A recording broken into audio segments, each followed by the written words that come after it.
Hi, Deli's here for the Lily Pad. For this week's Art Journal Challenge, we're going to be talking about silhouettes again. Yeah, I'm still a little hangover of the silhouettes. We are going to be creating typography, word art, using the silhouettes.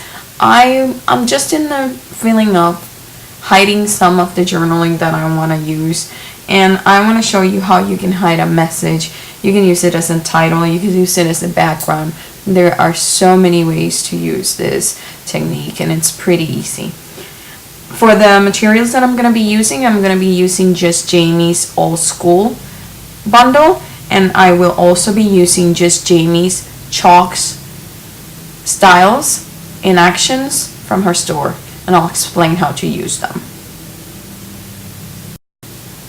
Here I have the orange alpha from the Old School bundle from Just Jamie's. I'm now just looking for where I put my brush, my typography brush. This I created just by grabbing a few text and just typing a word or different words, the same word, phrases, whatever you want, and just changing the size and the font and the direction. Some of them looking horizontal, some of them looking vertical one way or the other. And after I did this and I felt pretty happy with the placement of it, I just created a brush for it. If you don't remember, we created some brushes at the beginning of some of our videos. So you just go and grab to define brush presets, and then you just give it a name. I already created mine, so I'm going to cancel here. And then it's saved. So now I go back to my original file, and I'm just standing on the item that I want to start. I'm going to work this big M so you can see it better. And I just click on the layer, and then I create a new layer, and that's going to create a new layer on the top.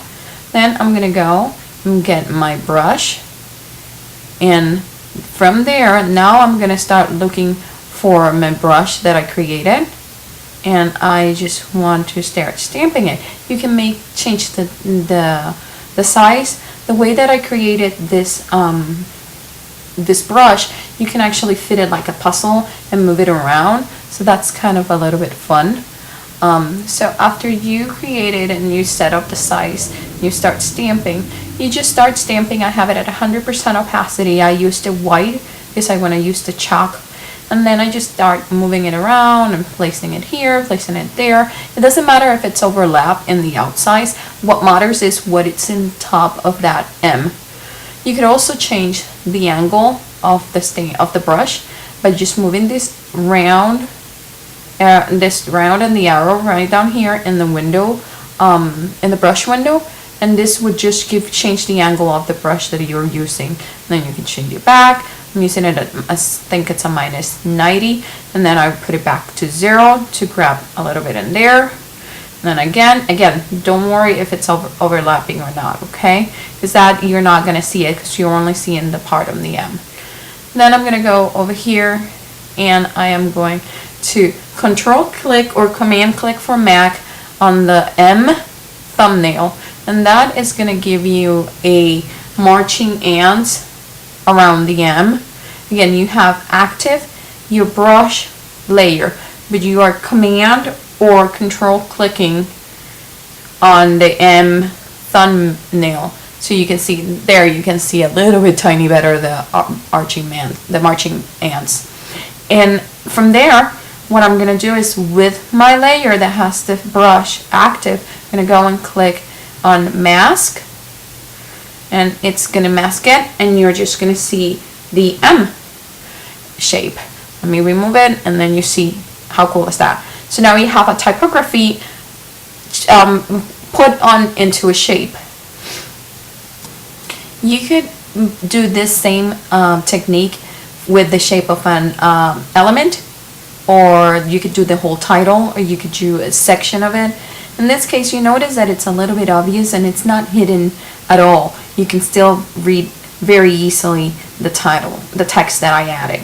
So now I'm going to convert it to a smart object, and right click, convert to a smart object, and then after that I'm going to right click, I'm going to rasterize. This is the only way that I know how to rasterize a layer that has a mask, and there's no shortcut that I know of. After that, what I'm going to do is I'm going to apply a Jamie's chalks styles, and when you hit play, you'll get a pop-up window where it says that you need to rasterize your layer, and then you make sure that also you have the right brush. This action set comes with an action, it comes with brushes, and it comes with a style. So let's just hit stop, and I'm gonna make sure that I go and change my chalk brush to something that is one of the chalk brushes that comes in the set.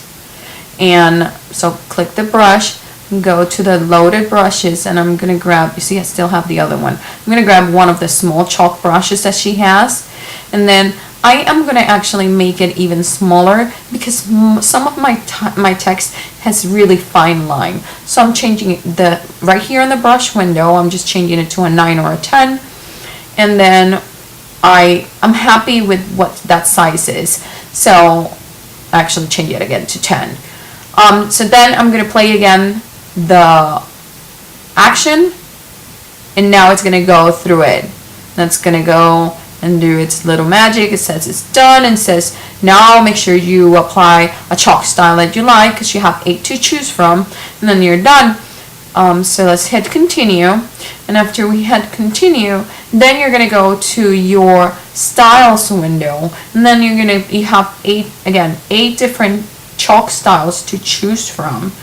One of the things that she says was to from the 2 copies that are created, just make the one lower invisible so you can see better the chalk effect.